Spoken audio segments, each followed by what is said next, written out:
foi isso que aconteceu, nós entramos com outra ideia e naquilo que eram tipologias grandes fizemos tipologias muito menores. Aqui tinha dois apartamentos, 2 unidades por piso, nós em 2 transformámos em 4, aqueles T0s que podem ser adaptados.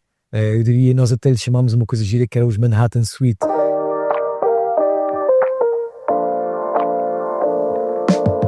As Paredes Têm Ouvidos, um podcast sobre tudo, onde nada fica entre 4 paredes, com João Velez e Lucas Solarte.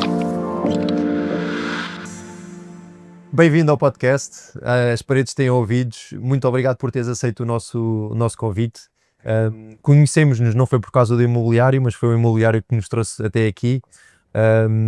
És uma pessoa que realmente tem muito conhecimento e tem uma história muito rica a nível de investimento imobiliário e promoção imobiliária, e desde o momento em que nós montámos o podcast pensámos que era um dos convidados que queríamos aqui ter para partilhar a sua história.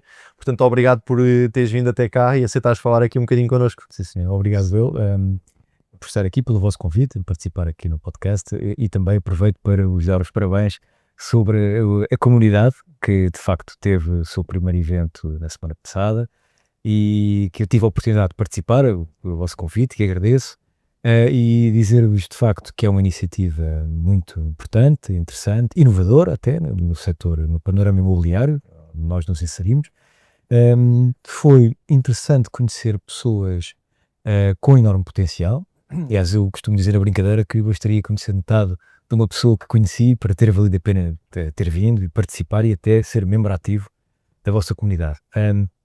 O evento correu muitíssimo bem, mas acho que para além do evento é a qualidade das pessoas que vocês selecionaram para fazer parte da comunidade, e eu acho que isso é um dos fatores que vai fazer com que tenham enorme sucesso, com que atinjam os vossos objetivos de médio e longo prazo. E de facto vocês, enquanto gestores da comunidade, têm este papel de serem digamos, o trem que puxa e que irá naturalmente definir aquilo que é o rumo e os objetivos principais, mas as pessoas que eu conheci têm todas imenso potencial, acreditam em vocês, têm todas uma visão sobre o imobiliário, e eu acho que desta partilha de experiências podem aparecer coisas muito boas, não só para os próprios membros, como também para vocês enquanto comunidade, enquanto gestores da comunidade. Talvez não consigam ver isso já, mas eu tenho a certeza que a médio e longo prazo isso é uma coisa que vai aparecer e vocês vão ter muito sucesso com estas iniciativas. E portanto, os meus parabéns e obrigado por me terem convidado a participar neste vosso evento. Muito obrigado pelas essas palavras. Sim, quando lançamos a comunidade, o que nos surpreendeu mais, e eu vejo que também foi o que te surpreendeu a ti, é a qualidade das pessoas, e isso para nós foi a grande surpresa, sobretudo quando fizemos essas calls de alinhamentos, essas chamadas com cada um e conhecer o perfil de cada um, e que percebemos realmente a grande diversidade de perfis que nós tínhamos e que tinham todos uma visão para o imobiliário, e ficamos muito felizes por também sentires isso. E fazeres parte, não é? Exatamente, obrigado. Exatamente. Muito obrigado. Olha, conta-nos coisas. Gostávamos de saber um bocadinho como é que foi o teu percurso até aqui, como é que nasceu a Acure, e se calhar deixava-te assim open-end, falares um bocadinho como é que chegaste até aqui, como é que foi o teu percurso. Muito bem. Isso é uma história longa, não vos quero também começar com a minha história, mas se calhar começar em 2015, quando montei esta empresa, a Acure. E quem é que nós somos e o que é que fazemos, se calhar vamos falar assim, não é? A Acure é uma promotora imobiliária portuguesa, muito focada em Lisboa. Não fizemos só investimentos em Lisboa, fizemos também fora, mas sempre com curto prazo, digamos assim, em que comprámos o terreno e aprovámos e vendemos. A promoção propriamente dita, com investimento, com construção, só fizemos em Lisboa. E de facto, desde o início que nos preocupou em selecionar oportunidades em Lisboa que pudessem atender a cada momento àquilo que era a procura que sentimos no mercado. Nestes últimos 10 anos o mercado mudou muito, as variáveis do mercado, aquilo que são os nichos de mercado variaram muito, e nós, aquilo que fazíamos em 2015 não é exatamente aquilo que fazemos agora, e também não será aquilo que estamos a pensar fazer no futuro. E portanto em 2015 nós tínhamos, como aliás praticamente todos os promotores, em Lisboa ou estavam num segmento bastante elevado, ou então estavam a desenvolver um produto muito ligado com o turismo residencial. Na altura era o shop and rental, que era o alojamento local, que era aquilo que se conseguia vender, porque tinha ali, digamos, uma relação direta com aquilo que eram as expectativas de um investidor que procurasse obter um visto de residência. Pronto, os tais Golden Visa, não é? E, portanto, houve muitos promotores a desenvolverem projetos com essas características. Nós cedo percebemos que, de facto, para além de termos esse tipo de perfil de cliente, e tivemos vários, tínhamos também um perfil de cliente que não estava preocupado em obter o visto de residência, mas que eram portugueses residentes em Portugal, não residentes em Lisboa, e portugueses não residentes no território nacional, residentes fora, mas que tinham sempre a perspectiva de voltar, ou para uso pessoal, ou para um familiar, ou até para rendimento, para ter um rendimento associado àquilo que é o imobiliário, pronto. Portanto, fomos sentindo essa procura e fomos, a dada altura, começando a desviar aquilo que era inicialmente uma produção muito, digamos, vocacionada para uma residencial turístico, para um puro residencial. Pronto. Quando é que está essa transição, mais ou menos? 2017. 2017. Onde é que foi o primeiro projeto? O nosso primeiro projeto, Sim. 2015. E em que zona de Lisboa? Então nós começamos por comprar, o nosso primeiro projeto foi na rua Duque de Lolé, esquina com o Luciano Cordeiro. Pronto, foi naquela zona. Era uma zona que, de facto, tinha... Muito potencial. Tinha esse potencial. Não tinha... Eu estou-me a recordar agora como é que eu hei de colocar isto, porque, de facto, a Duque de Lolé e a Luciano Cordeiro, aquela zona em particular, é uma zona, para quem olha para o mapa de Lisboa, é uma zona profundamente central, porque tem ali Marquês de Pombal e tem a Avenida Liberdade. Mas para um lisboeta de Lisboa, olhar para aquela zona, olhava-se sempre com muita preocupação. Porquê? Porque tinha aquela dinâmica noturna, hoje já não está. Há muito tempo atrás. Eu já não vivi isso, ou seja, quando tu me contaste essa história a primeira vez, eu nem sabia que aquela zona, alguns no tempo, tinha tido essa fama. Os taxistas já sabiam. Não te preocupes. Sim, vocês já sabem tudo de Lisboa, não é?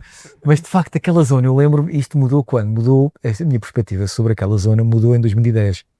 E nessa altura eu estava no Banco Espírito Santo, que hoje em dia já não existe, e foi de facto uma escola muito importante para mim, e nessa altura tínhamos lançado um projeto na Duque de Lolé. E na altura, a Duque de Lolé, eu lembro-me de nós termos feito eventos promocionais desse projeto em Lisboa, e muito vocacionados e focados em clientes de Lisboa. E nós não tínhamos praticamente Adesão. Pronto, zero. E a dada altura fez-nos pensar, mas o que é que se passa aqui? Porque tem uma centralidade ótima. Então era isto, era esse estigma com aqueles bares de diversão noturna, com aquela realidade. E o que é que nos fez pensar? Bom, nós temos de arranjar um mediador, um broker que tenha capilaridade fora de Lisboa. Porque na altura falava-se pouco em estrangeiros. Mas quando eu digo capilaridade fora de Lisboa tem de ter capilaridade em Faro, no Porto, em Braga, em Aveiro, ou seja, as capitais de distrito com mais potencial industrial. E não só, também no norte, nos imigrantes. Porque os imigrantes adoram investir imobiliário. Então, o que é que aconteceu? Quando mudámos este paradigma de olhar para a Duque de Lolé, que tinha aquele problema específico para lisboetas, mas começar a promovê-lo próximo de outro tipo de clientes, foi um sucesso. E vendeu-se tudo. Bem, então, na altura, eu olhava para aquela zona, já portanto, 5 anos após este lançamento deste projeto, que se vendeu tudo, e na altura, em 2015, já estava totalmente concluído e totalmente vendido, continuavam a haver oportunidades para investir naquela zona de Lisboa. E de facto nós encontramos ali uma oportunidade única de investir. Pronto, esse foi o nosso primeiro projeto. Foi o kick-off. Depois acabámos por aproveitar muito uma coisa que existia em Lisboa e que foi na altura quando o Dr. António Costa era Presidente da Câmara de Lisboa. Ele definiu um programa de venda de ativos não estratégicos, digamos assim, ou havia uma bolsa de ativos disponíveis que estavam devoluta, uma grande maioria deles. Pertencia o que à Câmara de Lisboa? À Câmara, era parte do património da Câmara, e a Câmara decidiu vender, e tinha um programa que era o Reabilita Primeiro e Paga Depois. E nós fomos muito felizes nesse programa. Nós comprámos um conjunto de imóveis ao abrigo desse programa, nunca usámos, digamos, a prerrogativa do programa, que era reabilita primeiro e paga depois, pagávamos sempre primeiro e reabilitávamos depois, É a história dos privados, não? Exatamente. Não, e não é só isso, porque de facto o programa tem uma coisa muito engraçada. O programa dizia que definia o preço, que era definido em leilão, com raquete, pronto, era definido em mercado. Um mercado mais perfeito que este não existe, que era em leilão. Oh. Mas depois tinha a oportunidade de quem quisesse comprar e pagar logo, de imediato, tinha um desconto de 10% face ao preço de leilão. Então nós acabávamos sempre por comprar. No business plan fazia sentido. Fazia 10% de desconto. 10% de desconto. Pronto, fizemos assim, porque conseguimos vender muito rápido. Lá está. Quando nós lançávamos, na altura o mercado estava tão aquecido e havia tão pouca oferta de produto imobiliário e havia tanta procura, e não só nos Golden Visas, mas havia os early movers que viam de facto uma oportunidade histórica de investir em imobiliário, porque nós quando olhamos para o imobiliário em Lisboa, nós vimos de facto uma base muito baixa. E há outra coisa ainda que influenciava na altura, que era, nós olhávamos para aquilo que eram os salários em Portugal, e os salários estavam congelados por conta da Troika. Aquilo era que 500 euros de salário? Era 400 e tal euros de salário mínimo. 400 e tal. E tiveram congelados durante imenso tempo. Não só o salário mínimo, como o salário médio, como os salários. Estava tudo parado. Congelado. Aliás, houve até empresas que reduziram os benefícios de algumas equipas de gestão, isso foi muito falado, precisamente para alinhar e para haver... E, portanto, naturalmente, como há este proxy do salário com o imobiliário estava muito deprimido, mas havia pessoas de fora, por exemplo, quem estava sentado, português, sentado em Londres, olhava para Portugal. E olhar para o preço de metro quadrado e ele começava-se a rir, não é? Exatamente. Lembras-te do preço de venda metro quadrado de construção nova nessa altura, nesse projeto? Lembro, 3.000 euros, 3.500 euros. Nós depois começámos 4.000, depois rapidamente subiu para os 5.000. Aliás, E o que é que deu? Lembras-te do que é que... O preço da construção. não, foi o preço da construção e não foi só isso. Foi também o facto de nós, na altura, ajustarmos o preço àquilo que era a procura dos Golden Visa. Ok.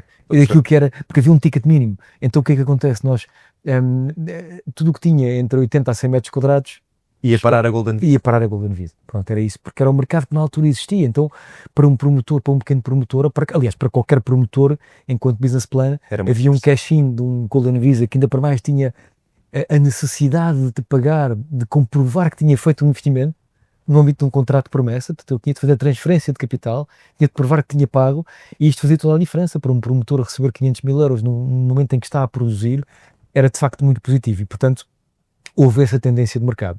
Sendo que eu acho que isso não fez o mercado. Eu acho que o que faz o mercado é o mercado secundário. É isso que faz verdadeiramente o mercado. Porque se nós formos ver o número de transações, vamos dar-lhe um número redondo em 120 mil transações que se fazem em Portugal, se calhar 20 mil ou 15 mil são habitação nova. E portanto isto não faz o mercado. O que faz o mercado é o restante. E quem ajusta mais o preço e de uma forma mais rápida são os investidores de retalho, o mercado secundário, e não o mercado primário. O mercado primário, chamamos de mercado primário, o mercado de promoção imobiliária, construção nova. Um construtor, qualquer ele que seja ele com esta promoção mais reduzida, ou digamos 30 fogos, até 30 fogos, ou seja, uma promoção numa escala maior, 100, 200, 300 fogos, até pela forma como está estruturado o capital e como está estruturado o financiamento, há uma pressão para a venda. Ora, não vai haver aqui um movimento oportunístico de estar constantemente a aumentar. Há evidentemente uma definição de preço ao mercado, mas há uma vontade muito grande de vender. Claro. E portanto é depois o mercado secundário, são depois as sessões de posição que aí sim fazem o mercado e fazem de facto, especulam, e não propriamente os promotores. Mas sim, quer dizer, nós em termos de preço, houve de facto uma evolução muitíssimo positiva em Lisboa. Eu lembro-me de no Chiado, nós ainda em 2012, num projeto, havia projetos muito específicos, muito únicos. Na Rua de São Mamed, por exemplo, na Rua Ivans, havia edifícios que tinham, de facto, pelas suas características, pela arquitetura, pela localização, pelas vistas, que de facto, mesmo durante a crise, se venderam a 7, 8 mil euros. Esta é uma realidade, porque eram de facto coisas únicas. E se calhar aqui a trabalhar para o mercado, não estava a competir com o mercado português, não é? Era pessoas... Alguns portugueses. Nós tínhamos portugueses a comprar, tínhamos da altura, lá está, eu estou a falar de uma realidade, que era uma realidade que vinha destes fundos de investimento que na altura eu estava a gerir, e que de facto o Banco Espírito Santo tinha a capacidade de captar clientes muito, digamos, diferenciados para este tipo de projetos. Pronto, projetos em si muito diferenciados e que eram valorizados por este tipo de clientes. Pronto. Localização, fachadas... Sim, essencialmente o enquadramento de vista e de localização. A partir de qualidade de construção e de arquitetura. Portanto, nós tínhamos de facto projetos de assinatura, que ainda hoje em dia, quando se visitam, e ontem por acaso tive a oportunidade de visitar uma casa dessas, na rua de São Mamed, com uma arquitetura única. Pronto, hoje em dia já não se constrói assim, eu acho, quer dizer, ou a construir-se os preços de construção. Iam ser uma loucura. Iam ser uma loucura. E portanto, nessa altura já se vendia a 7. Agora para a generalidade das pessoas, nós dizíamos que o preço máximo que acontecia nas Avenidas Novas era em torno dos 5.000 euros. E, por exemplo, falando em bairros, em Alvalade, falávamos em 3.000 euros. Na Graça falávamos em 2.500. Portanto, havia este tipo de preços, mas que rapidamente se ajustaram àquilo que são os tais 5, 6, 7.000 euros por metro quadrado, precisamente porque nos adaptámos ao ticket mínimo. E, portanto, houve uma procura de Golden Visa, mas também aumentou a originação de clientes que vinham, por exemplo, de França, de Inglaterra. E este movimento foi continuando. E nós hoje em dia temos, e não só hoje, já acontece há uns anos para cá, uma originação de clientes muito diversa. Nós antigamente vivíamos, ao fim e ao cabo, com imigrantes, e vivíamos com ingleses, eventualmente alguns franceses, alguns brasileiros. E ficava por aí. E ficava por aqui. Pronto. Hoje em dia não. Hoje em dia nós vivemos com uma originação de clientes praticamente do mundo inteiro, 40 ou 50 países, que procuram, digamos, um conjunto de características em Portugal que eles valorizam. Pronto. E aí a percepção de segurança, o estilo de vida. Pronto. E de facto, nós saímos um bocadinho daquilo que é o preço. Ainda que nós digamos, ok, mas Lisboa, pela sua dimensão e pela sua diversidade urbana, não é apelativa para todos estes clientes, é um facto, mas de facto o que acontece é que nós sentimos que pela dimensão pequena de Lisboa as bolsas vão se alastrando. Quando hoje em dia dizemos zona do preço real, boa, zona do preço real vai hoje em dia de São Bento, praticamente, aliás, cola à Estrela e vai até à Avenida Liberdade. Tudo aquilo é preço real. E portanto antigamente não era, antigamente o preço real era uma coisa muito pequenina que se circunscrevia ali à volta do jardim, pouco mais. Exatamente. Portanto, acontece o mesmo na Graça, e portanto hoje em dia o preço vai se alastrando. Mas de facto é isso, quer dizer, hoje em dia nós, fruto também daquilo que foi o mercado e daquilo que sentimos que é a procura, fomos adaptando para produzir puramente residencial. Entretanto nós tínhamos isto, vamos no terceiro ciclo de investimento, e o segundo ciclo de investimento coincidiu o final com o início do Covid, que nos apanhou todos de surpresa e de facto fez-nos equacionar muito, digamos, aquilo que são os fundamentais do imobiliário, porque nós logo a seguir ao Covid, aqueles primeiros 6, 8 meses foram meses difíceis, e houve quebra de valor, não só no mercado acionista, como no mercado imobiliário, houve pressão para venda, pessoas muito preocupadas. E na altura a vender muito? É isso? Estavas a concluir? Vendido. Okay. Nós estávamos em construção, estávamos no final de promover os projetos que tínhamos, e tínhamos um projeto novo a começar, um em Lisboa, e tínhamos prometido comprar um terreno fora de Lisboa. Sendo que, pelo preço que nós na altura tínhamos conseguido fixar no contrato de promessa, eu estava confiante. O que eu sabia é, bom, nós vamos provavelmente ter de repensar este produto, ou seja, tudo aquilo que nós até agora fizemos vamos ter de repensar. Depois não foi assim, entretanto o mundo voltou a circular e portanto as coisas voltaram mais ou menos a ser à normalidade, embora tenha havido, digamos, um crescimento ainda mais forte por conta daquilo que foi o aumento da massa monetária, por conta daquilo que foi durante a primeira fase a redução da taxa de juros, depois isso inverteu, e nós também sentimos, lá está, outro momento, em 2023, outro momento do ciclo. Quando a taxa de juros chega ali àquele picozinho, exatamente, na altura o mercado parou um bocadinho. Parou.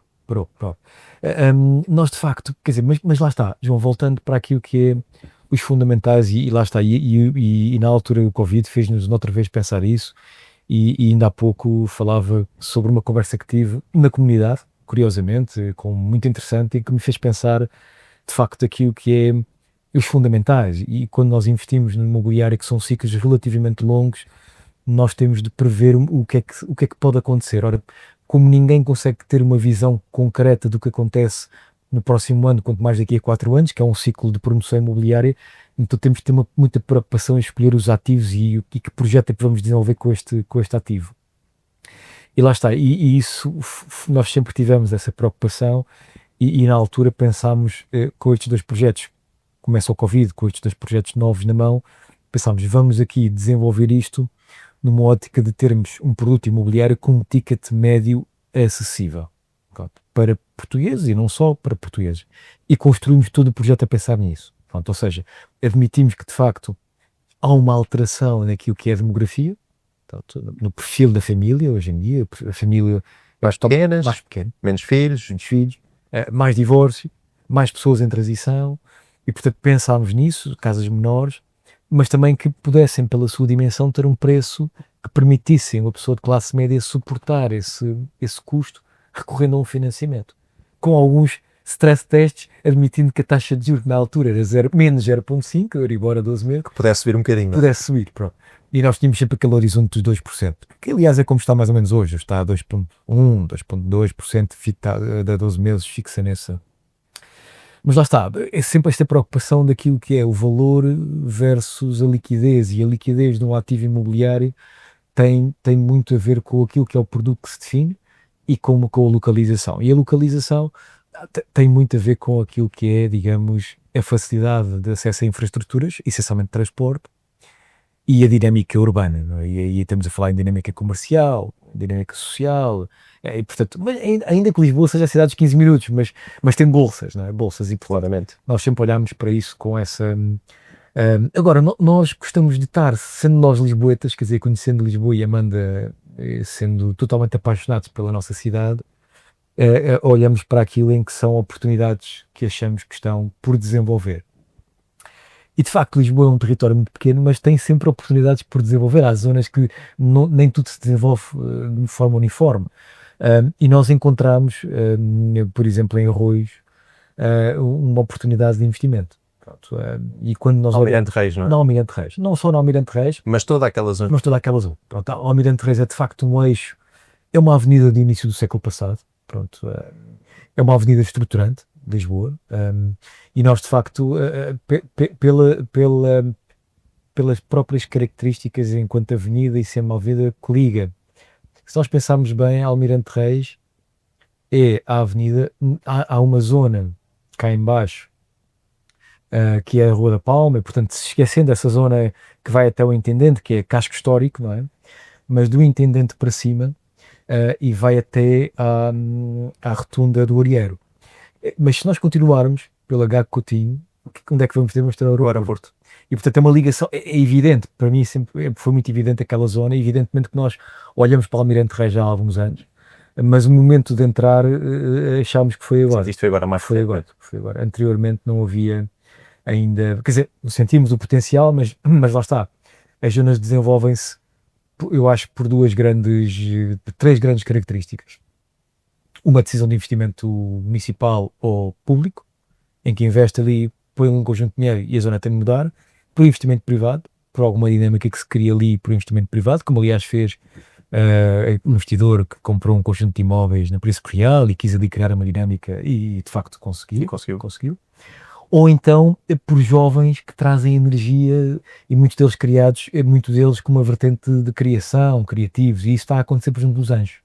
Nós quando olhamos para os Anjos têm um conjunto de negócios novos, que é curioso, que começou na Rua do Forno de Tijolo e neste momento já se espalhou por toda aquela zona, e são negócios que é que eles foram fazer? Bom, são pessoas que moram ali, que não tinham se calhar dinheiro, jovens, para arrendar casas noutro sítio, porque a maior parte das pessoas que moram ali arrenda casas, mas depois tinha o tema das lojas. As lojas eram negócios antigos, geridos por idosos, que foram morrendo, foram deixando negócios, lá estavam por arrendar, mas com localizações excelentes, e de facto os herdeiros ou até os próprios proprietários tinham uma expectativa baixa relativamente ao valor da renda, e estes novos negócios, como pequenas lojas, Concept Store, Wine Store, estão ali algumas coisas a acontecer. Aliás, nós vamos lá às vezes. Sim, vamos lá sempre. muito giras e com grande potencial.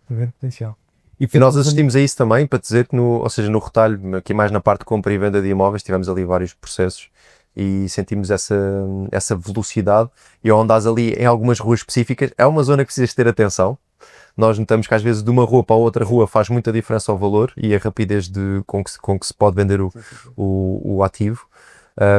Mas é uma zona que nós também achamos que tem muito potencial, e começou com o que tu estás a dizer, uma rua, e agora já não é aquela rua, é a rua, é Timor, é aquelas todas ali à volta, está tudo com uma dinâmica muito interessante. Aliás, nós, mais do que achamos, temos ali um prédio, temos ali um empreendimento, daí sim, também é uma zona que nós já identificamos na altura compramos aqui em 2019, que já identificamos como uma zona em que há realmente, e faz parte daquele terceiro ponto que estás a dizer, investimento municipal, sem ser aquela conversa da ciclovia, ali não houve assim, não foi isso que criou o boom. O que criou realmente boom é que temos aí um coração muito jovem, muito dinâmico, nessas ruas todas, que seja pelos negócios, que seja pelos grupos de moradores, algumas pessoas que investiram em casas aí escondidas e que isso criou realmente um dinamismo esse, por exemplo, que era presente em Santos em 2015, agora Santos é o que é, mas na altura era um bocadinho como a parte dos Anjos e de Arroios, a necessidade de movimento. E hoje em dia esse movimento está muito forte e está muito presente naquela zona. Sim, a Almirante Reis em particular, bom, não podemos esquecer que em 2024, a início de 2024, mesmo até 2023, a Almirante Reis passou ali por um momento muito difícil, com a política de imigração muito acessível, em que de facto houve ali, junto até à Igreja de Arroios, Quietização um bocadinho, não é? exatamente, e portanto houve a Câmara, não só a Câmara, como organismos públicos, tiveram um trabalho de retirar aquelas pessoas, de encontrar soluções para alojar aquelas famílias que ali estavam, aqueles trabalhadores, e de facto agora a Almirante Reis tem outra realidade hoje em dia, não é? Depois tem o metro. O metro é uma coisa que foi a primeira linha de metro de Lisboa, foi feita em Valaberta, e de facto traz ali uma centralidade e uma capacidade de mobilidade na cidade muitíssimo, muitíssimo interessante. Agora, de facto, falta fazer mais. A Almirante Reis, eu acho que falta fazer mais. A Almirante Reis tem 3 ou 4 projetos que podem mudar a Almirante Reis, começando por de baixo para cima. Temos o Hospital do Desterro, que está ali, ainda está. Tem um projeto já há Tem muito um tempo. projeto no arranque, pronto, não sei porquê, também não tenho conhecimento em particular desse projeto específico, mas é um projeto que poderia desenvolver e poderia de facto Dar vida. um boost. Mais para cima temos o Banco de Portugal. O Banco de Portugal é praticamente um quarteirão e eu quando olho para aquele edifício eu sinto-me meio desocupado. Entretanto fala-se que o Banco de Portugal tem um projeto de Marova Sé, aliás está já previsto eles mudarem-se para a Expo, para um novo edifício. É para a Expo, não é? Não estou certo. Bom, também se calhar estou a enganar, mas houve um contrato que foi entretanto revisto. Sim, mas eles têm ali um bloco gigante, Um bloco coisa... E tem de se pensar o que é que se faz com aquele edifício, porque se é que se vai manter como Banco de Portugal ou se vai dar outro uso, e aquele é também o edifício que de facto vai ter muito impacto na avenida. Se continuarmos a subir, temos o Quarteirão de Portugal. O Quarteirão de Portugal é tido por um fundo de investimento de capital alemão, tanto quanto sei. Mas, quer dizer, houve vários projetos, houve ali um projeto daquelas torres que em termos urbanísticos é questionável, entretanto o projeto mudou para uma coisa mais tradicional, mas também não sei se está aprovado, pronto, e também não há ali uma dinâmica forte a acontecer, não se vê nada a acontecer, e depois temos mais em cima, penso que é o projeto da Real Urbis, que também está, que é aquele convento que existe um pouco mais acima, que é o convento, agora não me recordo o nome, mas penso que tem o nome de uma rainha portuguesa, não me lembro agora, bom, confesso, peço desculpa, não me lembro do nome do convento, mas é o convento, logo a seguir à Praça do Chile, que é só o Almirante Reis do lado esquerdo, e que também tem um potencial enorme. Portanto, aquela zona onde tem, hoje em dia é um parque de estacionamento e é um edifício antigo. Uma sala de eventos também. Podia ser uma sala de eventos, aquilo tem uma capela lá dentro, muito bonita, grande. Talvez tenha de ser desacralizado e criada ali uma dinâmica qualquer, exatamente, ou para eventos, ou uma coisa de espaço cultural, mas a par disso, é um residencial, porque falta residencial em Lisboa, portanto aquela zona, aquilo é um quarteirão, também deveria ter ali uma dinâmica residencial, mas eu acho que há muita coisa para fazer na Almirante Reis, como vos disse, e nós vamos continuar por ali, a olhar para as A ver o oportunidades. que aparece. Sim, como é que correu o teu projeto lá? Assim, Vocês têm 2 projetos lá, Praça do Chile e... Certo. um mais em cima e um mais cá para Mais baixo. em baixo, certo. Esse da Praça do Chile foi exatamente o projeto que nós tínhamos quando começou o Covid, que tínhamos em mãos, os outros estávamos a entregar, e esse estava a começar, e havia o tema o que é que vamos desenvolver com aqui, que tipo de produto. E para nós foi, lá está, quando nós decidimos comprar aquele imóvel, nós pensávamos no técnico. E a minha ideia, eu curiosamente eu estudei lá, mas não é só por causa disso, mas também porque tinha alguns colegas que eram de fora de Lisboa, mas que moravam ali. porque era barato arrendar ali casa, e não só eles moravam ali, como lembro-me de alguns deles, mas o meu pai também estou no técnico e também morou aqui. Então aquela zona ali era uma zona de facto havia não só aqueles quartos de rendimento, ou seja, casas que havia, que a família... Divididos aos quartos, né? Exatamente, tinha não só casas que eram divididas em quartos, mas havia muito histórico daqueles edifícios que tinham o quarto de rendimento também, que era aquele quarto independente, Ok. que podia ser arrendado, e portanto havia pessoas que isso existia muito ali. E eu pensei, bom, se nada mais fizer sentido aqui, fará com certeza tipologias pequenas para jovens que estejam deslocados, e sejam os pais a adquirir para uso próprio, ou seja, o investidor a adquirir para arrendar. Porque havia muita falta de alojamento para estudantes. Isso era uma coisa que era gritante. Aliás, viu-se aquilo que foi o boom de alojamentos de residências para estudantes, que hoje em dia existem várias, ainda bem, e melhorou muito aquilo que são as condições de alojamento de estudantes. Mas nós nesse projeto tínhamos essa perspectiva. Se nada mais aqui se conseguir fazer, Vai funcionar por aí. vai funcionar por aí. E de facto, os dois projetos correram muito bem em termos comerciais. Portanto, o grande desafio hoje em dia em Lisboa é conseguir ter um licenciamento a tempo, ou seja, num prazo que seja alinhado com o que nós prevemos No business plan? no business plan, o que nem sempre acontece, claro. E naquele caso, na Praça de Chile, foi de facto um caso, foi o nosso projeto que demorou mais tempo a ser aprovado. Quanto tempo? Nós temos 3 anos de aprovação, aquele projeto. Bom, era um edifício, é um edifício complexo, é porque fecha a praça conforme a praça em termos circulares, e portanto a Câmara entendeu que haveria ali necessidade de um conjunto de alterações, e foi muito, eu diria, foi muito interventivo naquilo que foi a nossa proposta de arquitetura para aquele edifício, um conjunto de características que na verdade eu hoje olho e digo, não, de facto fizemos bem, pronto, e de facto acho que o produto final vai ser bom, e vai conformar a praça, que é uma praça bonita, mas a dada altura foi... Para o promotor é desgastante. Para o promotor foi muito desgastante, pronto, nesse aspecto foi. O outro mais em baixo foi muito mais chique, pronto, foi nós adquirimos com a obra a meio, a obra estava parada, aliás, parou a seguir ao Covid, o promotor que tinha começado aquele projeto decidiu parar. Eu acho que lá está, é um caso clássico de uma perspectiva do promotor que não estava totalmente alinhada com o momento da avenida e com a localização, porque ele desenvolveu T3 com dimensões grandes. E eu acho que a Almirante Reis não está preparada para esse tipo de tipologias, e não é a localização hoje em dia que tem essa procura. E então é evidente que ele começou a obra, teve 18 meses de obra e não vendeu nenhum apartamento.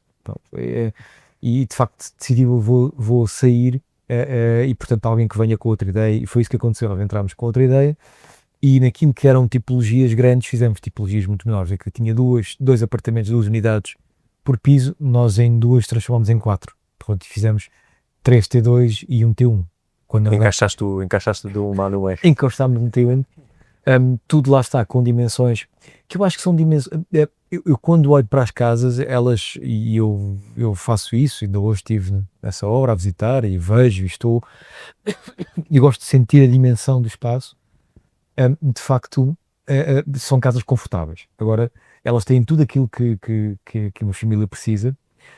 Agora, curiosamente, estou-me a lembrar de um anúncio há muito tempo atrás do projeto da Apple em Entrecampos, em que uma das coisas que eles tinham uns stands e tinham assim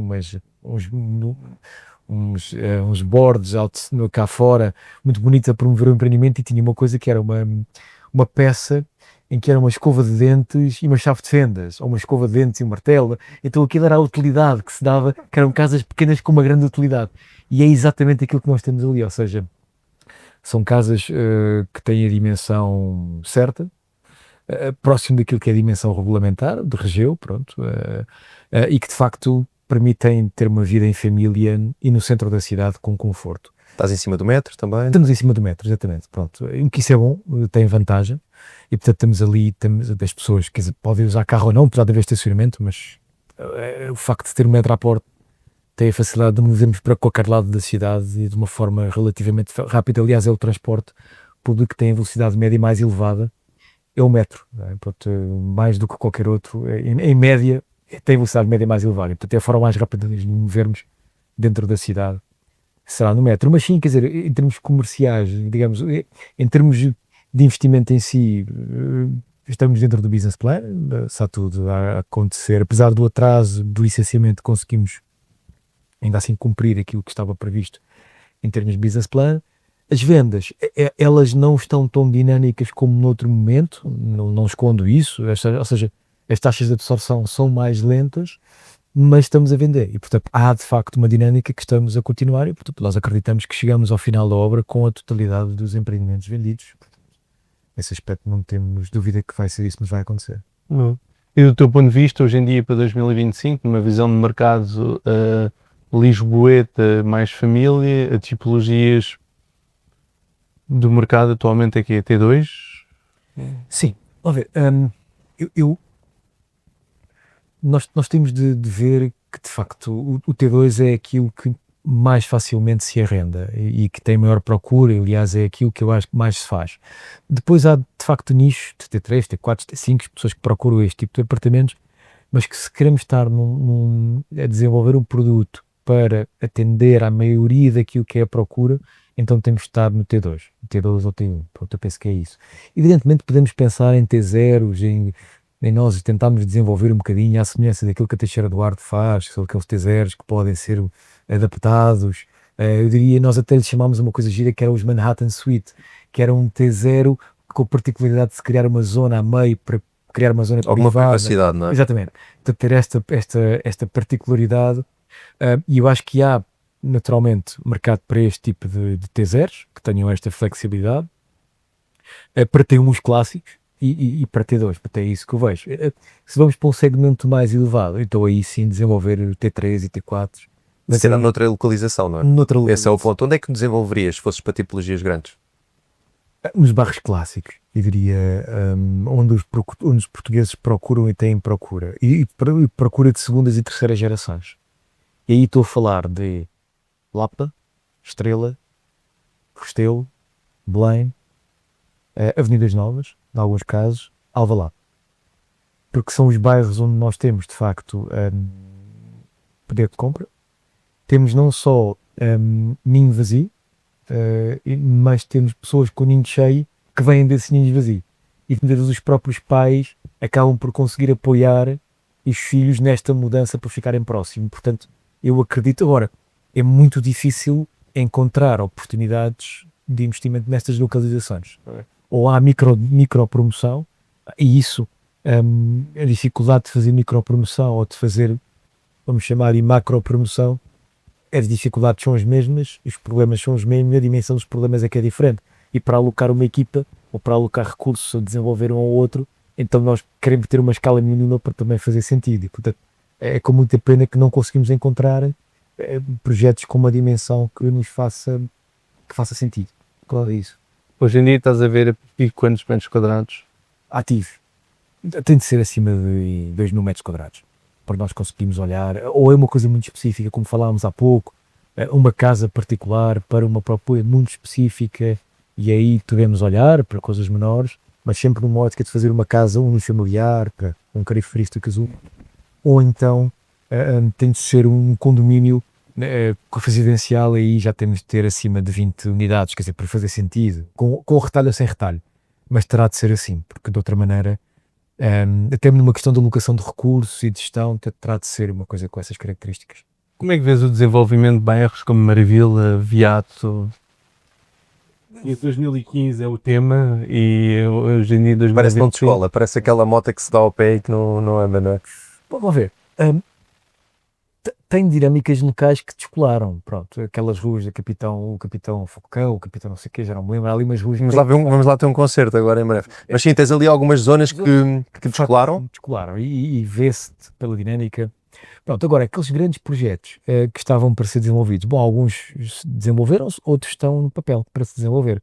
E o que aconteceu foi que eu percebo que quem tomou adiantar e conseguiu adquirir aqueles imóveis há 5 ou 6 anos atrás, comprou-os por um preço muito apetecível e agora está a querer não só ter uma atualização do investimento, como também ter ali uma capitalização do investimento. Mas o problema é que eu acho que o preço de saída ali não aumentou tanto quanto, por exemplo, aumentou o preço de construção e, portanto, para mantermos os mesmos rácios de retorno para quem investe, não se podem comprar aos preços que eles estão à venda. Há uma série de projetos que estão à venda e há ali uma espécie de um preço que se fixa ali, e eu acho que não se faz mais por conta disso, porque quem os tem não quer vendê-los, não quer baixar o preço. Depois, há um tema de mobilidade urbana.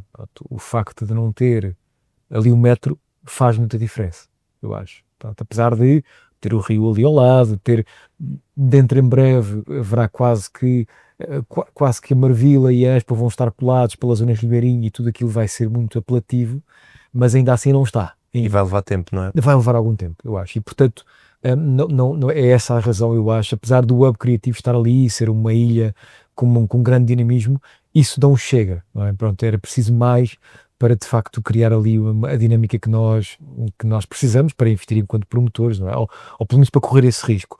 Agora, se me disserem, se fosse possível comprar ali a preço, então sim. Acho que olhava e desenvolvia também numa ótica de ter um preço mais competitivo do que aquilo que é a Expo, porque não estamos na Expo, um preço mais competitivo daquilo que é uma zona mais central de Lisboa, e as pessoas optariam por comprar ali, eu acho. Mas agora não é possível promover pelos preços de aquisição dos imóveis, dos terrenos, chamemos-lhe assim, colocando os custos de promoção que hoje em dia... E o tempo? E o tempo não é possível desenvolver. Vá ver, o grande problema, eu acho, hoje em dia da promoção, ou da atratividade à promoção, tem a ver com o preço de aquisição de terrenos, digamos assim, que de facto os preços dispararam e as pessoas estão sentadas em cima dos imóveis e não há meio de as fazer entender que o modelo de negócio, para ser bom, tem de libertar margem para... Tem que ser bom para todos, não é? Tem que fazer sentido para todos os players que estão ao longo do ciclo. Exatamente. Até chegares a acho qual é que é o Certo. Bom, foi longo, já lá vão 23 anos. Sim. Bom, então, há pouco disso, de facto fiz engenharia civil, no técnico, e especializei-me em estruturas. Era, de facto, na altura, a minha paixão intelectual, as pontes e as estruturas, das grandes infraestruturas, digamos assim, que é outro tema que eu acho que vai estar na moda daqui. Aliás, o investimento em infraestruturas é uma coisa que pode pagar bons dividendos, apesar de em Portugal não ser uma coisa muito evidente, mas é nos Estados Unidos. E eu acho que em Portugal há um conjunto de infraestruturas que vão precisar de ser renovadas, não só pela sua idade, como também para aquilo que vão ser fenómenos eventualmente climáticos extremos, que vamos ter de repensar algumas das infraestruturas que vão ter de ser reforçadas e repensadas, e não sei se o governo vai ter capacidade de fazer esse investimento no prazo em que ele vai ser necessário. E, portanto, e desculpa esta parte. Os privados podem terem uma janela. Os privados podem ter imaginado. Tem investimento em queiras. Exemplo de infraestruturas que achas que... Por exemplo, controle de nível de água em rios e riachos. Por exemplo, a zona de Coimbra, a zona da Baixa de Coimbra, toda aquela zona da Baixa de Coimbra é uma zona que tem potencial para ser alagado, e há de facto um conjunto de infraestruturas que deveriam ser repensadas. É um dos exemplos, quer dizer, podíamos falar muito. Isto que a Câmara de Lisboa está a fazer agora, talvez existam outros locais em que também precisem deste tipo de infraestruturas e que podíamos fazer, eu não digo uma parceria pública ou privada, à semelhança do que se faz, por exemplo, com as autoestradas, mas fazer qualquer coisa semelhante com isto e captar investimento privado, para investir em infraestruturas. Mas voltando ao tema, isto é uma coisa interessante, podemos falar até noutra, mas eu acho que sim, as infraestruturas é um investimento muito interessante. E dá a pensar, eu acho que as pessoas, quando há um fenómeno, lembram-se daquilo durante 2 meses, a malta durante o telejornal sempre a falar, por exemplo, os túneis alagados, os incêndios, ali em Alcântara que os parques de estacionamento ficaram com água até ao teto, mas depois a malta parece que esquece um bocadinho desses fenómenos, não é? Certo, é um facto.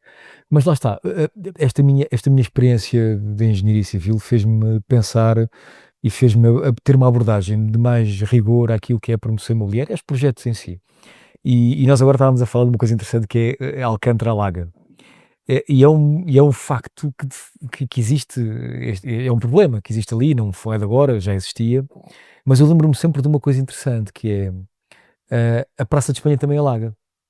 E não alaga agora, já alaga há alguns anos.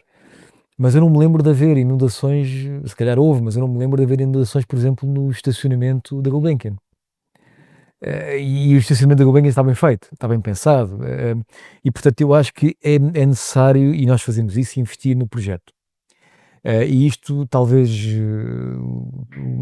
se eu pudesse dar um conselho, não é essa a minha perspectiva, mas para quem está a promover imobiliário, é de facto fazer um investimento no projeto, e não negociar o projeto como se fosse um revestimento de pavimento ou um revestimento de parede, mas olhar para o projeto como um aporte muitíssimo importante para a qualidade do produto final, porque quando nós promovemos imobiliário, nós estamos sempre a falar num horizonte de 50 anos, às vezes mais até, não é? Nós hoje temos edifícios que têm muito mais que isso e, portanto, têm de ter esse horizonte e estarem a funcionar de uma forma relativamente correta neste horizonte, sem serem sujeitos a manutenções extraordinárias muito avultadas e, portanto, manutenção corrente ordinária e a funcionar, mas isso convém que eles sejam pensados de uma forma correta, de uma forma maturada, e tudo isso leva tempo e são horas homem e experiência de projetistas que depois se traduzem nessa qualidade. E, portanto, acho que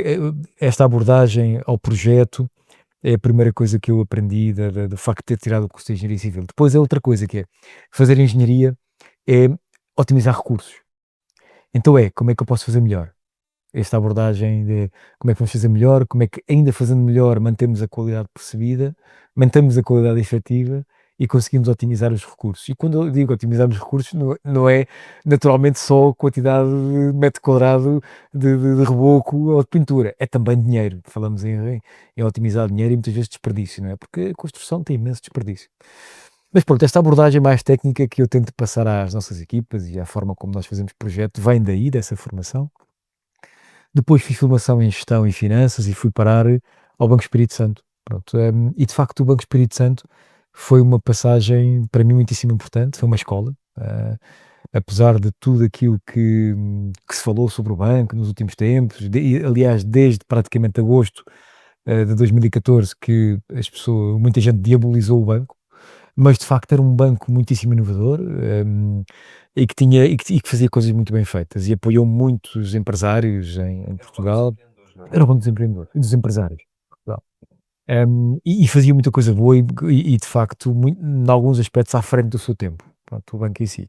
Isso permitiu-me olhar para aquilo que, por um lado, para aquilo que é o negócio de um banco, e para aquilo que é a gestão do risco, a gestão do balanço e a gestão de caixa, que são coisas diferentes. E para um promotor imobiliário é muito importante ter estas visões, ter esta visão, não só naquilo que é a definição de produto, nós já falámos, definir o produto correto, para aquilo que é a procura que se perspectiva, otimizar, definir o projeto e olhar para ele com cuidado e maturá-lo, mas também ter esta visão entre aquilo que é a gestão de caixa, a gestão de balanço e a gestão da componente financeira.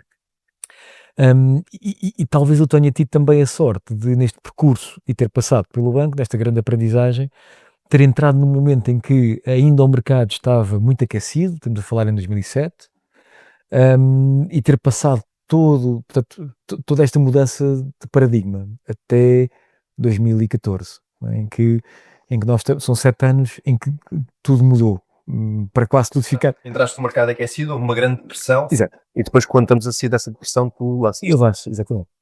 E portanto, ao fim e ao cabo, acabei por, se é que posso dizer isto, olhar para a forma mais sustentada de fazer a promoção imobiliária ou uma forma menos sustentada. Pronto, e aí a minha preocupação constante com a procura, com a qualidade do ativo, com a qualidade do projeto, e com a alavancagem, com o nível de alavancagem. Pronto, isso tem sido de facto uma das nossas grandes preocupações. Por um lado proteger o downside, por outro não ter uma alavancagem muito expressiva, porque qualquer mudança de ciclo tem um impacto muito grande. Isso também justifica o facto de nós nunca termos feito promoção de larga escala fora de Lisboa, porque quisemos ter um crescimento orgânico, e aí estarmos muito com o nosso capital próprio e com um ou dois investidores, nunca quisemos fazer uma parceria com um fundo, porque achamos que este tipo de promoção é muito, ou seja, macro promoção, está muito apoiado na alavancagem, e muitas vezes a alavancagem, que tem coisas ótimas, pode ter desafios também muito grandes, que é a mudança do ciclo económico a meio de um projeto destes, consome imediatamente o capital que lá está. E, portanto, é uma coisa que nós temos imenso medo, e eu vi isso acontecer, e, portanto, acabámos sempre por ter esta perspectiva de ter uma dimensão menor, promover de uma forma mais rigorosa no sentido de todos somos rigorosos, os players hoje para estar no mercado temos de ser rigorosos e temos de ser preparados e profissionais, mas eu diria ter esta alocação de capital de uma forma que possamos controlar o risco. Controlar o risco é sempre difícil, mas conseguimos pôr o preço correto no risco, pronto, e perceber o que é que pode dali vir. E é esse o tema, lá está o tema da gestão de risco, que é uma coisa que nós já falámos anteriormente, mas que eu acho que é super importante, que é mais do que evitar o risco a todo momento, é pôr-lhe um preço correto em cima e perceber o que é o outcome deste risco e ter a noção clara o que é que pode aqui acontecer e será que eu, ainda com este cenário menos positivo, consigo ter aqui um produto e consigo aqui não perder uma grande parte do meu capital próprio que aloquei aqui ao projeto. E essa é a nossa preocupação, essa de facto tem sido a nossa preocupação. O que é que te fez passar de um estudo de engenharia pura e dura para um estudo mais tecnólogo? Onde é que foi essa passagem? Porquê? Porque a engenharia pura e dura já não sentias a coisa? Ou alguma coisa aí que te fez fazer o Certo, switch? nós na nossa vida temos momentos em que nos motivamos por paixões intelectuais, em que olhamos, em que não temos uma perspectiva tão, digamos, capitalista da coisa e somos apaixonados, e então aí havia de facto uma paixão da engenharia. Mas depois, quando entrei para um banco, acabei por ter, de facto, fui captado e fiquei totalmente hooked a este jogo dos investimentos, não é? E da criação de valor e portanto, naturalmente acabei por me interessar e querer perceber e estudar de forma profunda como é que os mercados funcionam, como é que os projetos funcionam, como é que se analisa um projeto, quer dizer, esta perspectiva foi uma coisa que, sendo uma pessoa curiosa, que eu acho que se calhar a curiosidade é das características mais importantes de quem quer ter um empreendedor, quem quer fazer alguma coisa, sendo eu curioso, acabei por querer aprofundar o conhecimento nestas matérias, porque eram matérias que eu não tinha de base, não é? Porque nós não temos, hoje em dia os cursos continuam praticamente a ser o que eram, e nós saímos da faculdade sem termos uma noção daquilo que é empreendedorismo, daquilo que eventualmente é montar uma empresa, ter um negócio, gerir pessoas, e portanto era coisas que eu tinha de aprender, não sendo inatas em mim, não tinha essa sorte, há pessoas que já nascem com essa capacidade inata, eu não tive, portanto tinha de ser tudo aprendizado, e acabei por achar que fazia sentido ir estudar, para poder estar ao nível, na altura, de colegas meus que tinham tirado economia e tal, e que não eram engenheiros, mas que eu atualmente fazia um trabalho praticamente igual ao deles, com uma componente mais técnica apenas e com uma visão mais técnica da coisa. Claro. Mas eu ouvi dizer que era por causa de um concurso público, de uns cafés. Não, isso é outra coisa diferente. Não, isso é outra coisa diferente. Isso foi até antes de eu ir para o BES. Portanto, isso foi antes de eu ir para o BES. E estava a falar dos estudos. Depois, antes de ir para o BES. Ok, pronto. Então, o que aconteceu foi isso. Eu sempre tive a ideia de fazer um MBA. Sempre tive, mesmo quando vivi fora de Portugal, eu vivi uns tempos em Macau, e sempre tive essa visão de fazer um MBA fora de Portugal. Pronto. Aliás, durante o curso, eu pensei em estudar gestão ou economia, mas o meu pai não me deu essa oportunidade. E bem, eu acho que, lá está, o meu pai na altura disse-me, primeiro acabas este e depois fazes o outro, pá, mas vamos por um de cada vez e depois logo se vê. Pronto, e acho que foi de facto o conselho certo, foi primeiro acabar um e depois eventualmente fazer outro. Há quem faça dois ao mesmo tempo, lá está, eu também não tinha essa capacidade, eu conheço uma pessoa pelo menos que fez dois cursos ao mesmo tempo, e é possível fazer, mas de facto acabei em engenharia, depois trabalhei fora, e quando regressei, contrariado, era muito feliz em Macau, de facto é uma região com características únicas para um jovem engenheiro, que eu na altura era, e portanto eu adorava viver lá, mas quando voltei, de facto, contrariado, concorria a um concurso público. Comprei um jornal à saída do aeroporto e vinha lá um concurso público e eu pensei, olha, vou meter nisto, e era para explorar refeitórios dentro de uma universidade. E pronto, e lá está, ganhei esse concurso, o critério era o preço, e portanto eu, por não conhecer a indústria, por não conhecer bem os riscos, dei o preço alto demais e ganhei o concurso. E portanto era um rookie a entrar numa indústria que não conhecia, mas correu bem, quer dizer, não perdi dinheiro. Mas depois, por causa disso, e porque na altura as pessoas dessa universidade acharam muito curioso como é que eu, com a minha formação, digamos, com a minha experiência profissional, estava a gerir refeitórios, acharam por bem convidar-me para fazer o MBA lá. E portanto depois fiz esse MBA nessa universidade, correu muitíssimo bem, pronto. Professor agora não? Onde de vez em quando dou umas aulas, sim, me convidam para dar aulas, sim. Sim, em pós-graduações, essencialmente. Mas sempre Ligado aos investimentos. ligado sempre ao investimento imobiliário, sim. E curiosamente também dei uma de fiscalidade, um módulo de fiscalidade numa pós-graduação para mediadores imobiliários, que é, aliás, convido até as pessoas que queiram conhecer mais sobre imobiliário e sobre mediação imobiliária, conhecer mais sobre imobiliário. Há uma pós-graduação ótima que é, não só no ISEG, como noutras, no ISCTE também, mas no ISEG é muito, muito boa. Portanto, convido a verem esses currículos, quer dizer, não ganho nada em vender isto, nem é esse o objetivo, mas de facto fiz o MBA e depois do MBA que entrei no banco. Mas depois de entrar no banco, depois fiz o mestrado em finanças e, portanto, acabei por aprofundar mais o meu know-how em finanças, porque de facto senti essa necessidade para estar ao nível das pessoas que lá estavam, porque havia pessoas muito, muito preparadas no banco e de facto eu sentia-me ignorante em muitas matérias e, portanto, tive essa necessidade e curiosidade de continuar a estudar. Pronto, é por aí, porque o MBA é uma coisa muito generalista, não é? É um curso geral de gestão, digamos assim, e portanto depois há que aprofundar algumas coisas para estar a trabalhar ao nível a que eles achavam que eu tinha capacidade de trabalhar, que eram com grandes promotores imobiliários. Eu trabalhava sempre, ao fim e ao cabo, com grandes empresas e neste caso, por ser engenheiro civil, com grandes promotores imobiliários e daí ter visto, de facto, aquilo que era, digamos, a gestão de uma grande empresa de promoção imobiliária com uma grande alavancagem e ter visto a gestão de empresas imobiliárias que na altura eram familiares e que hoje em dia conseguiram não só sobreviver àqueles momentos difíceis, como tirar proveito do momento que aconteceu posterior à crise. E eu lembro-me, por exemplo, da empresa de Aveiro, que há porque não vou dizer o nome, mas que há bocado falámos, uma pessoa que eu acho que é também engenheiro civil, tem uma excelente visão daquilo que é promoção imobiliária e que cresceu imenso e que vem de Aveiro. E lembro-me, por exemplo, de outra empresa de Lisboa também, que neste momento tem até um portfólio de hotéis em construção e que vai começar, mas que começou no residencial e com também um gestor economista, também professor no ISEG, mas com uma visão correta do negócio imobiliário, com um crescimento sustentável, que aproveitou os ciclos e, portanto, acabei por, de alguma forma, mal ou bem, replicar esses ensinamentos aqui na minha empresa. Pronto, é isto, ao fim e ao cabo. Não sendo eu uma pessoa de grandes rasgos, acabei por digamos, fazer aquilo que aprendi e que vi os outros fazer. Basicamente é isso. Pronto, de uma perspectiva de sustentabilidade e de longo prazo. E não só servir cafés, que eu já também soube que houve reuniões no qual de manhã estavas de fato e à tarde estavas a servir Sim. café e às vezes com a mesma pessoa. Sim, Só que ele não se percebeu. isso aconteceu de facto. Na altura, voltando antes de entrar no banco, tinha esse negócio que vos falei de restauração. Dentro desse negócio de restauração fizemos muitos eventos.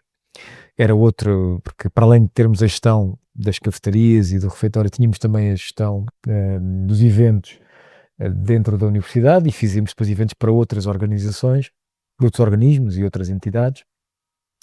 E de facto houve ali uma sobreposição nos primeiros anos em que eu estive no banco, em que tinha os dois negócios, e muitas vezes, porque na restauração há muita falta de mão de obra e a mão de obra é muito volátil, e lá está, foi uma grande escola de gestão de recursos humanos, a restauração, em que eu próprio tinha de estar, tinha de ser eu a fazer, não havia mais ninguém, tem de ir, pronto, e na restauração é isso, acontece isso muito. E de facto guardo essas boas experiências e de facto aconteceu eu estar a servir não cafés, mas era um porto de honra em que estava a servir com uma bandeja porto de honra e de repente há uma pessoa que me reconhece e me pergunta o que é que eu estava ali a fazer e de facto mas quer dizer, a vida é feita destas coisas curiosas e é mesmo assim, quer dizer, a diferença entre o estar e o ser, quer dizer, nós somos honestos, somos curiosos, somos empreendedores, mas estamos como Presidente da Junta, Presidente da Câmara, estamos como CEO, é uma coisa, e lá está, e aí não esquecer que há talvez 3 grandes valores na nossa vida, quer dizer, que para além do propósito de escolhermos uma coisa que de facto gostamos de fazer, é olhar para aquilo que a forma como nós lidamos com os outros, a tratar tratar os outros bem, não é? Ao fim e ao cabo é isso, e tratá-los, não diria de forma igual, porque às vezes nós não nos tratamos bem a nós próprios, mas tratar os outros bem de uma forma respeitosa, isso aprendi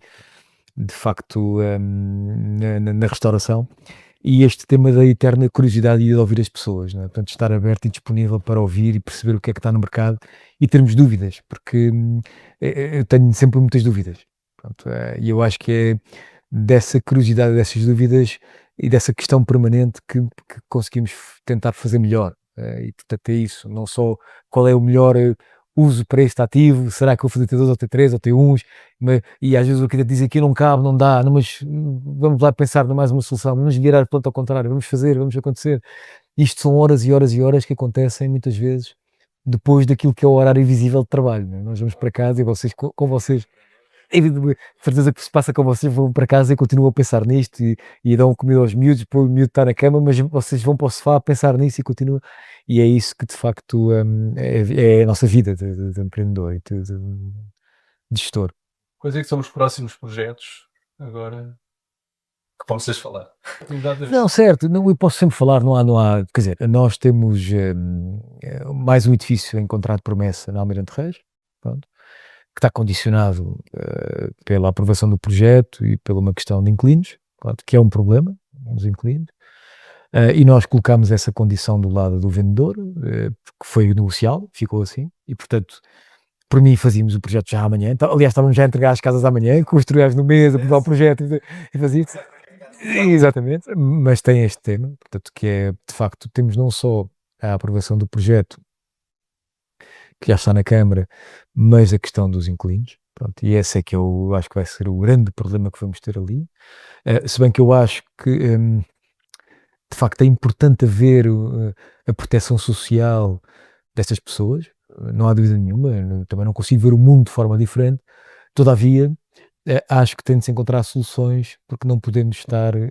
Sim, toda a gente. Exatamente. Ou seja, se por acaso existe construção estatal, não é? Aí das câmaras e tudo mais, porque não pensá-la de forma a que os promotores possam agarrar em alguns edifícios que estão completamente degradados, alguns que só dentro da casa das pessoas, as pessoas não têm qualquer tipo de condições de habitabilidade, por outro lado também não saem de lá porque têm rendas de 70, 100, 200 euros e portanto se saírem de lá vão ser aniquilados no mercado e muitos deles com baixos rendimentos, mas eu acho que aqui realmente o Estado tem um papel que não está a exercer, que é deixar os privados pegarem alguns destes edifícios e trazerem-lhes vida e trazer vida para o centro da cidade e realmente trazer um dinamismo novo e ao mesmo tempo proteger estas pessoas que realmente precisam daqui algum tipo de proteção para não caírem no vazio. Certo.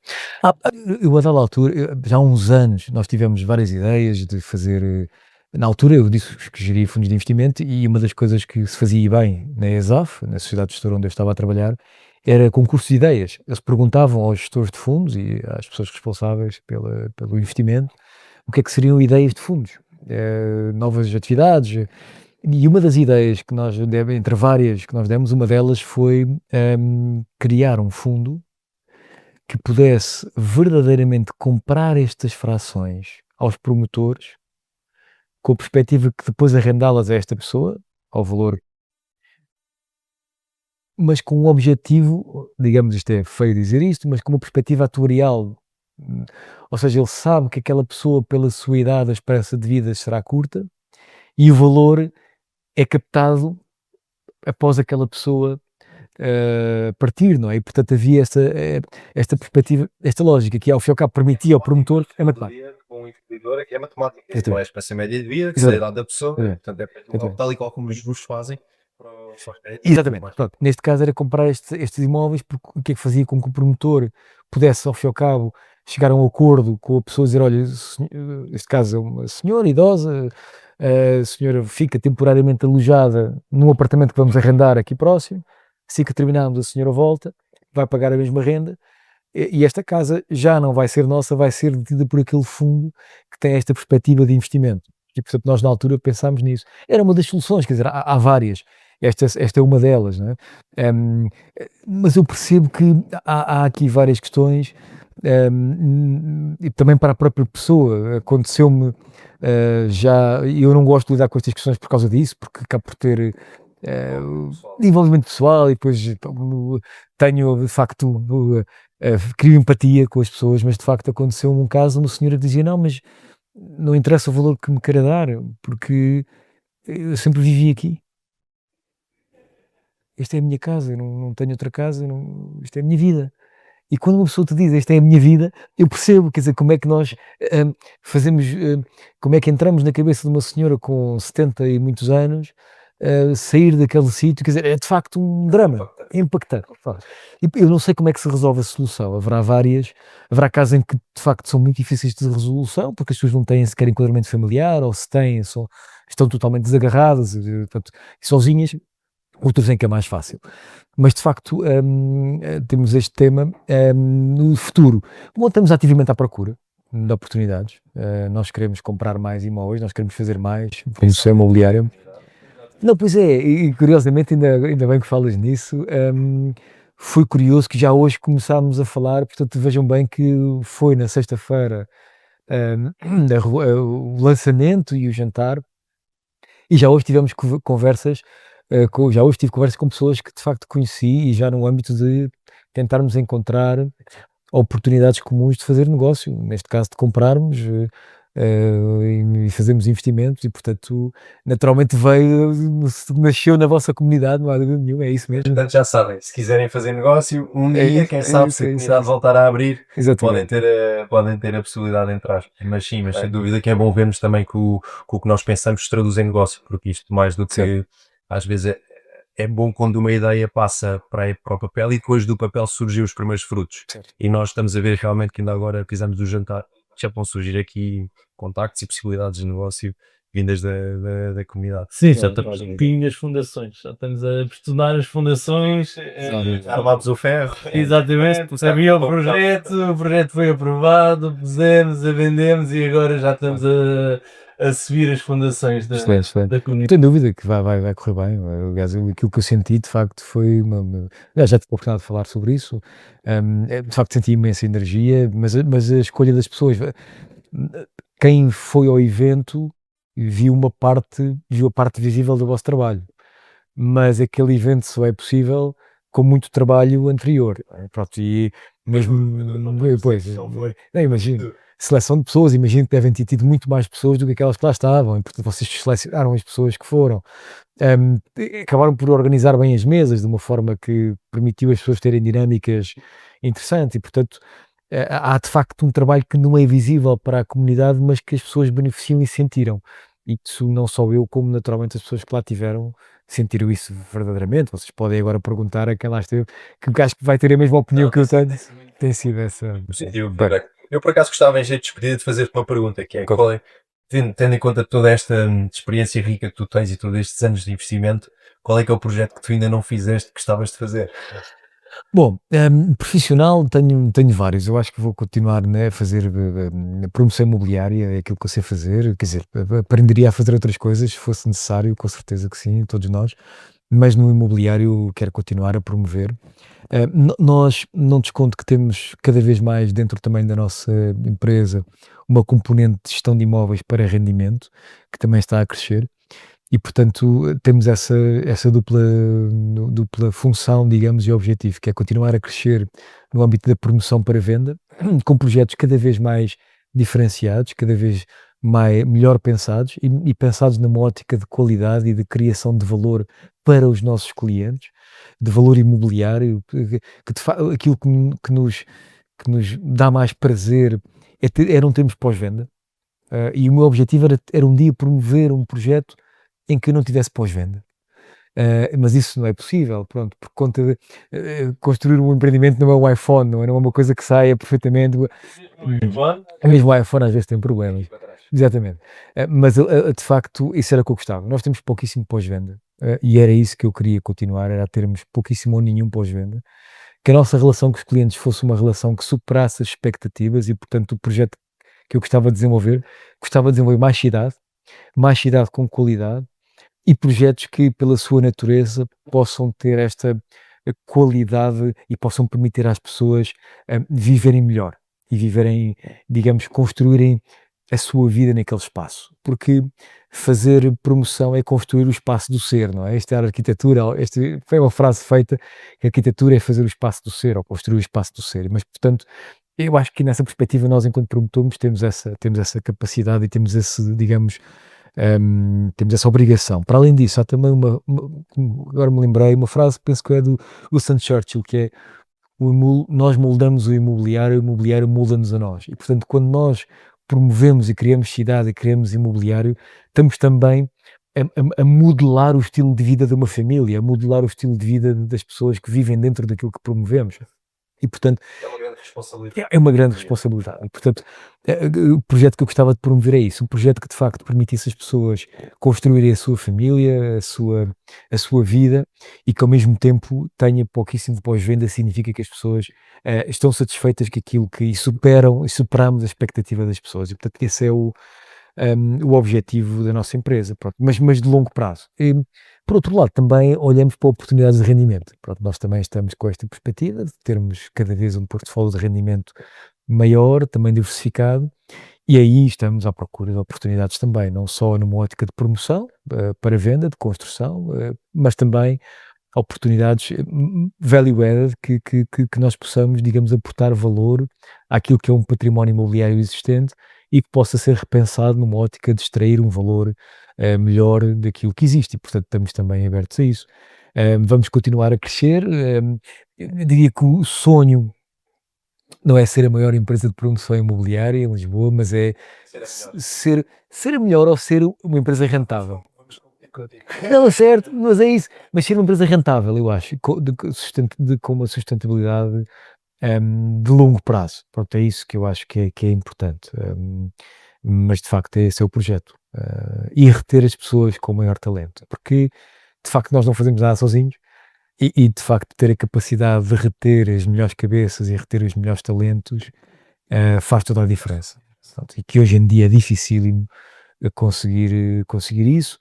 E não é só com salário, não é só com dinheiro ao final do mês, é com um conjunto de outras variáveis que é possível reter pessoas e reter as melhores cabeças. Pronto, e esse também é o objetivo, que é manter uma equipa porque é muito difícil formar pessoas. E isso é mais fácil reter do que formar, tal como os clientes. É mais fácil investir para manter um cliente do que investir para captar um novo. O mesmo acontece com as equipas e, portanto, nós temos essa perspectiva de longo prazo e de manter uma equipa sólida e crescer de forma sustentada. Portanto, é isso. Acho que é isso, Miguel. Continuávamos para nós ficarmos aqui. Sim, ficámos aqui o resto da tarde. Acho que tiramos daqui muito sumo todos. Acho que para nós a conversa foi muito rica mais uma vez, porque tal qual como dissemos no início do podcast, não foi a primeira e não há de ser a última. Estás sempre convidado para os eventos da comunidade. És sem dúvida uma peça e uma pessoa com muito conhecimento e com muito para partilhar. Tens uma linguagem também muito simples e inspiradora, portanto é sempre um prazer ter-te aqui connosco. Muito obrigado. E agradeço-te muito teres vindo hoje. Muito bem. Okay. Muito obrigado pela oportunidade. Muito obrigado.